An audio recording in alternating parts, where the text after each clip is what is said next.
I'm a 32-year-old woman, and I've been married to my husband, Aaron, who's 35, for 4 years now. And so we met at a mutual friend's board game night, Settlers of Catan, and if you're curious, and we hit it off pretty much instantly. 2 years later, we were married. He's a high school history teacher, and I'm a project lead at a mid-sized tech company. From the very beginning, I earned more than him. Not slightly more, significantly more, but it was never a problem between us. If anything, Aaron was always the first one cheering me on whenever I hit a promotion or closed a difficult client deal. He's the type to brag about me to his coworkers, more than I'd ever brag about myself. His parents, though? That's a different story. The first time I met them, they seemed nice enough. Polite, well-dressed, formal in that sort of country club way. His mother wore pearls to brunch. His father called Aaron champ unironically. They were perfectly civil, but there was something about them that felt stiff, like I was being interviewed for a position I didn't apply for.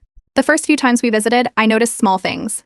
His mother would tilt her head and say things like, "It must be interesting having a husband who doesn't mind being taken care of," and then smile like she'd just paid me a compliment. His father once asked me if I ever got bored of being the man in the relationship. I tried to brush it off, chalk it up to their generational gap or whatever excuse I could come up with, but it got harder to ignore once we bought our first house. We'd been saving for years, and I put down 70% of the payment. Aaron had a small inheritance from his grandfather, and that made up the rest. But his parents assumed it was the other way around, and we never corrected them. We didn't think it mattered. That was a mistake. A few months later, we hosted a casual family barbecue at our place. Burgers, ribs, beer, the usual.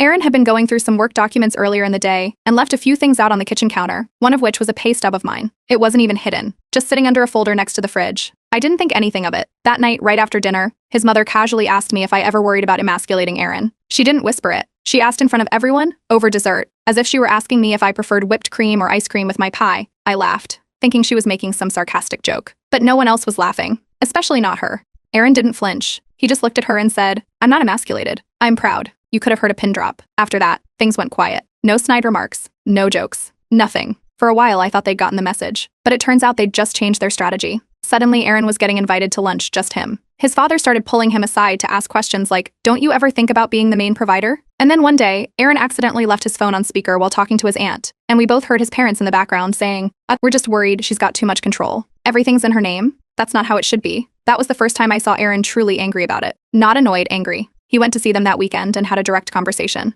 Told them it was our life, our marriage, and our finances weren't open for debate. They nodded and pretended to agree, but within a few days, the passive aggression was back. Thanksgiving rolled around. His parents told him I wasn't invited this year, said it was a family-only thing. He told them that if I wasn't welcome, then neither was he. We ended up hosting our own dinner with some friends who couldn't travel that year, and honestly, it was perfect. But that was the tipping point. From that moment, they basically cut us off. Group chats? They quietly removed both of us. Birthday cards? Only addressed to Aaron. Events? Suddenly we were forgotten in the invites. Aaron tried reaching out a few times, but they either didn't respond or replied with vague excuses. And then things got weirder. One of Aaron's ex-girlfriends reached out to him via Instagram. Apparently his parents had